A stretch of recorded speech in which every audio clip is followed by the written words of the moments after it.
হযরতে আবু বকর সিদ্দিক ইন্তেকাল পর্যন্ত জোরে বলবেন। হযরতে আবু বকর সিদ্দিকের ইন্তেকালের পর যখন হযরতে আবু বকর সিদ্দিকের ইন্তেকাল হলো, ওই ঘরে হযরতে আবু বকর সিদ্দিককে দফন করলেন।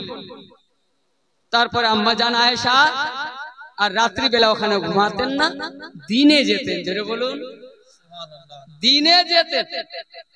জিজ্ঞাসা করা হয়েছিল, হে আম্মা জান, আপনি এর আগে দিন রাত ওই ঘরেই থাকতেন, এখন আপনি শুধু দিনে যাচ্ছেন, রাত্রে কেন নয়?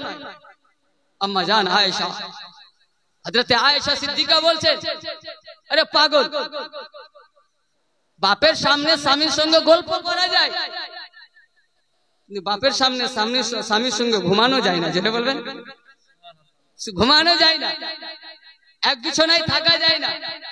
আমার আব্বা ওখানে আছেন, আমি রাত্রি বেলায় নিজের স্বামীর সঙ্গে কি করে থাকবো? যেটা বলুন। এবার বলুন তো মুসলমান, তারপরে যদি কোন মৌলবি বলে সে গুস্তাখে রাসূল হবে কিনা? বেরাদার, আম্মা জান আয়েশা কি আপনাকে সাবজেক্ট দিলেন, কি এখান থেকে পেলেন যে আব্বার সামনে আমরা স্বামী স্ত্রী ঘরে কি করে থাকবো? জোরে বলুন। এর মানে বুঝা গেল যে আমার নবী মুস্তাফা হায়াতুন নবী। জোরে বলবেন, আমার নবী জীবিত নবী, আমার নবী জিন্দা নবী। এতটা কি হযরতে আম্মা জান আয়েশার সঙ্গে গল্প করতেন। জোরে বলুন। আর আগে বাড়বো না বেরাদরানে মিল্লাত ইসলামিয়া, এখানে আদাবের ঘর আছে, বা আদাব বা নসিব, বে আদাব বে নসিব। তো বেরাদরানে মিল্লাত ইসলামিয়া জিয়ারত যদি শিরক হয়, তো হযরতে আম্মা জান আয়েশা ঘরে কিসের জন্য যেতেন? জিয়ারতের জন্য যেতেন, দর্শনের জন্য যেতেন। তো বলুন বেরাদার, হযরত আম্মা জান আয়েশা মা জাল্লা, উনি কি বেরাদার বেরাতি? উনি কি বেরাদার আপনার শিরকি? আরে শুনে নাও, এ মৌলবি, তোমার মৌলবিগিরিকে আমার চ্যালেঞ্জ থাকলো, আম্মা জান আয়েশা আমার নবীর রওজাতে গিয়ে যদি শিরক করে থাকে, হাসানুজ্জামান পুরা সুন্নি জামাত সেটাই করতে রাজি আছে। যেহেতু তুই ঈমান নয়, আয়েশা আমার ঈমান। জোরে বলবে, আম্মা জান আয়েশা আমার ঈমানের নাম। জোরে বলবে, আবু বকর সিদ্দিক আমার ঈমান, উমর ফারুক আমার ঈমান, আলী ঈমান। ব্রাদার, বাবাজি ভাইরা, আপনার বাবাজি ভাইরা, সাহাবারা যা করেছেন, জোরে বলবে, সাহাবিয়া যা করেছেন তা করব। ব্রাদরানে মিল্লাত ইসলামিয়া, নবীর রওজার জিয়ারত করা শিরক, নবীর মাজারের জিয়ারত করা বিদআত। ব্রাদরানে মিল্লাত ইসলামিয়া তারপরে প্রশ্ন করেছেন, তাদের সঙ্গে বিয়ে করা যাবে কি না, বেটি দেওয়া যাবে কিনা? আপনার বিবেক নাই? আপনি যে আশরাফুল মাখলুকাত, মোষ গরু করে পাঠাইনি তো আমাকে? মূর্খ হলো জ্ঞান দিয়েছেন। জোরে বলবেন, মূর্খ হলো মাকে মা জানি, কোনদিন শাশুড়ি বলি না, বলি কি শালিকে শালি জানি, নিজের মায়ের পেটের বোন জানি না। জোরে বলবেন, মূর্খ হলো চিনি এটা আমার বাচ্চা, ভাইয়ের বাচ্চা বলি না, ভাইয়ের বাচ্চাকে নিজের বাচ্চা মানি না, বলি আমারই তো বাচ্চা, কিন্তু আমার বাচ্চা সে নয়। এটা মোহাব্বত, এটা ভালোবাসা। বেরাদরানে মিল্লাত ইসলামিয়া মূর্খ হলেও জ্ঞান দিয়েছে, এত বড় গুস্তাখি করবে? বেরাদার, আমার নবীর জিয়ারত করে, মাজারের জিয়ারত করে মুশরিক হয়ে যাব? কার মাজারের জিয়ারত করব? কার মাজারের জিয়ারত করব? কোথায় গিয়ে পরিত্রাণ পাবো? আমার নবী বলছেন, আল্লাহ বলছেন কোরআন পাকে, এই মুমিনেরা, যখন তোমরা গুনহার সমুদ্রে হাবুডুবু খেলবে, বলে ইয়া রাসূলুল্লাহ, আমার নবীকে বলছেন তোমার উম্মতকে জানিয়ে দাও কি তোমার বান্দার, তোমার উম্মতেরা যখন গুনায় ডুবে যাবে আর বাঁচতে পারবে না, বলে ভয় করিও না, আমার মদিনায় চলে এসো, আল্লাহ তোমাকে ক্ষমা করে দেবে। জোরে বলুন সুবহানাল্লাহ। বেরাদরানে মিল্লাত ইসলামিয়া কোরআনে আয়াত আছে, ভুলে যাচ্ছে তার জন্য তাকে চ্যালেঞ্জ থাকলো। বেরাদরানে মিল্লাত ইসলামিয়া কোরআন পাকে আল্লাহ তাবারক ওয়া তাআলা বলছেন, নিজের উম্মতকে জানিয়ে দাও, গুনাহতে ডুবে গেলেও নিরাশ হয়ে যেও না, আমার মদিনায় চলে এসো, তোমাকে আল্লাহ পরিত্রাণ দেবেন। জোরে বলুন, এর আল্লাহ তাবারক ওয়া তাআলা আমাকে গ্যারান্টি দিচ্ছেন, আল্লাহ গ্যারান্টেড হচ্ছেন, নিজের মেহবুব দ্বারা कहलाচ্ছেন, কোরআনের আয়াত পাঠাচ্ছেন, নিজের গুনাহ বলে ভয় করবে না।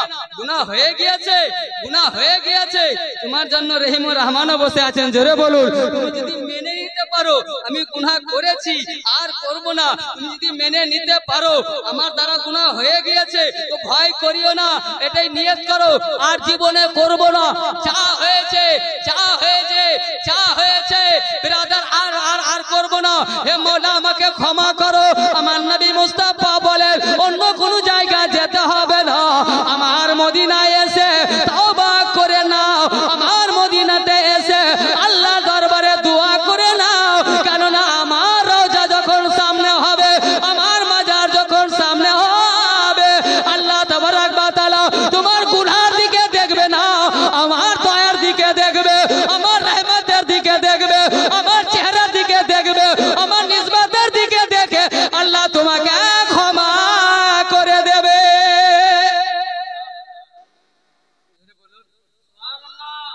বিরাদরানে মিল্লাত ইসলামী, এরা গুনাহ থেকে বাঁচতে দিবে না। শয়তান না, শয়তান তো গুনাহ থেকে বাঁচতে দেবে না, জানছি বাপরি। মদিনা দিয়ে চলে আসে, এরা তো নিয়ে একবারে এমন করে ধুয়ে চলে যাবে, মনে হবে সাদা কাপড়। এটা কাপড় ধুয়ে দেওয়ার পর যখন ময়লা থাকে না, একেবারে শেষ সাফ পাক পবিত্র হয়ে যায়। এই মুমিন তো পাক পবিত্র হয়ে যাবে, জাহান্নামে আবার কে যাবে? আমাদের সঙ্গে কে থাকবে? বিরাদরানে মিল্লাত ইসলামিয়ার সঙ্গী বানাবার জন্য ইউটিউবে ফালতু ভাষা, যারা সহ্যের বাইরে। বলুন তো শবে বারাতের রাতটাকে কি বলে ঘোষণা করেছে? তাদেরকে আবার বলছেন মুসলমান, তাদেরকে মুসলমান বলছেন, তাদেরকে নামাজি মানছেন, তাদেরকে পরহেজগার মানছেন। নামাজ, প্রত্যেক নামাজ জান্নাতে নিয়ে যাবে না। জোরে বলুন, প্রত্যেক নামাজির নামাজ জান্নাতে নিয়ে যাবে না। নামাজ যদি আবু বকর সিদ্দিকের মতো হয় তবে যাবে। জোরে বলুন, নামাজ উমরে ফারুকের মতো লাগবে, নামাজ উসমানে জুনরের মতো লাগবে, মৌলা আলীর মতো লাগবে, হযরতে ইমামে হোসেনের মতো লাগবে, নামাজ হযরত ইমামে আবু হানিফার মতো লাগবে, নামাজ গৌসে আজম মেহবুবে সুবহানী কুতুবে রব্বানী মুহিউদ্দিন গৌসে আজম আব্দুল কাদির নামাজ লাগবে। জান্নাতে ওই নামাজ নিয়ে যাবে, ওই নামাজ খাজা গরিবের নামাজ, গরিব নওয়াজের নামাজ, কুতুবউদ্দিন বাখতারে কাকির নামাজ, বাবা ফরিদের নামাজ, হযরত নিজামউদ্দিনের নামাজ, হযরত সলিম চিশতির নামাজ, হযরত বান্দা নওয়াজের নামাজ, হযরত সাবির পাকের নামাজ, সব নামাজ আপনাকে জান্নাতে নিয়ে যাবে না, জান্নাতে নিয়ে যাবে হযরত শাইখ করিমুল্লাহ চিশতি জহনাবাদীর নামাজ। জান্নাতে কে নিয়ে যাবে? কোন নামাজ নিয়ে যাবে? হযরত সরকার আলা হযরত আজিমুল বরকত মুজাদ্দিদ দ্বীন ও মিল্লাত ইমাম আহমদ রজা ফাজিল বরেলভী আলাইহি रहमत रिदवाনের নামাজ, মুফতি আজম হিন্দের নামাজ, হাফিজ মিল্লাতের নামাজ, মুজাহিদ মিল্লাতের নামাজ, হুজুর সরকারে কালার নামাজ, মুহাদ্দিস আজম হিন্দের নামাজ, হুজুর মখদুমে সিমনার নামাজ, সিরাজউদ্দিন আইনায়ে হিন্দের নামাজ। আপনাকে কোন নামাজ নিয়ে যাবে? আকায়েনা মুর্শিদানা সাইয়্যিদানা মাসরুর আহমদ কালিমির মতো নামাজ হলে আপনি বাঁচবেন, নজর আপনার মুখে আপনার নামাজ মেরে দিয়ে জাহান্নামে ধাক্কা দিয়ে ফেলে দেবে। জোরে বলবেন সুবহানাল্লাহ, সুবহানাল্লাহ।